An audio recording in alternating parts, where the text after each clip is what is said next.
trouble obsessionnel compulsif (TOC). Le trouble obsessionnel compulsif (TOC), également connu sous le nom de névrose obsessionnelle compulsive, est un trouble psychiatrique qui consiste à ce que les personnes génèrent des pensées, des sentiments, des idées, des obsessions et des comportements répétitifs qui les poussent à réaliser une action à répétition.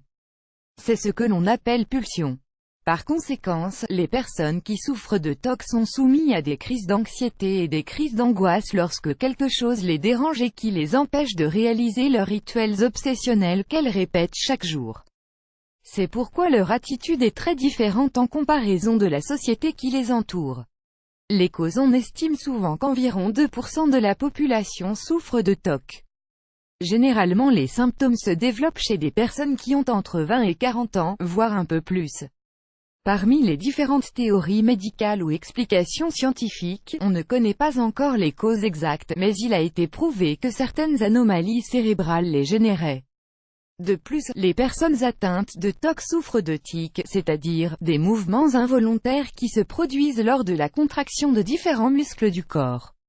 Bien qu'il s'agisse de maladies différentes, ils sont liés au syndrome de Tourette. Toutefois, c'est une conclusion partielle et pas entièrement vraie.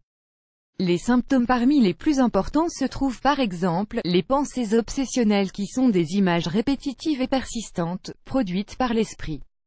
Et même si la personne essaie de les ignorer, ils provoquent une telle anxiété, qu'elle ressent le besoin incontrôlable de les réaliser.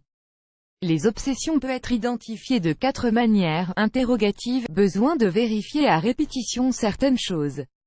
Peur ou phobie, croire que l'on souffre de déformation du corps ou que l'on a contracté des germes.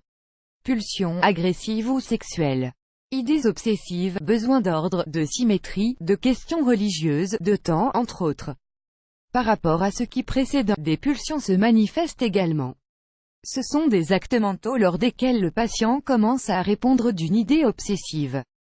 Aussi répète-t-il plus d'une fois ce comportement sans jamais se sentir satisfait. Diagnostic: le comportement du patient doit indiquer si les 2 symptômes prennent la majeure partie du temps de la journée, ou s'ils provoquent des angoisses significatives qui affectent ses activités quotidiennes. De la même manière, les obsessions ne sont pas des conséquences de traitements pharmacologiques. Elles ne sont pas non plus liées à d'autres troubles psychiatriques. Le diagnostic doit également indiquer si la personne a des antécédents familiaux du même trouble ou s'il y a un lien avec des gestes du corps involontaires. Enfin, les spécialistes peuvent évaluer les patients grâce à des questionnaires tels que l'échelle obsessive-compulsive de Yale-Brown, entre autres.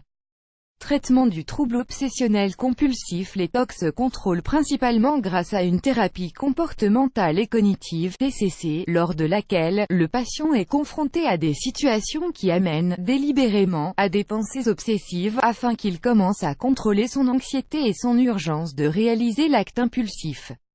Il existe également un traitement psychopharmacologique qui inclut des antidépresseurs.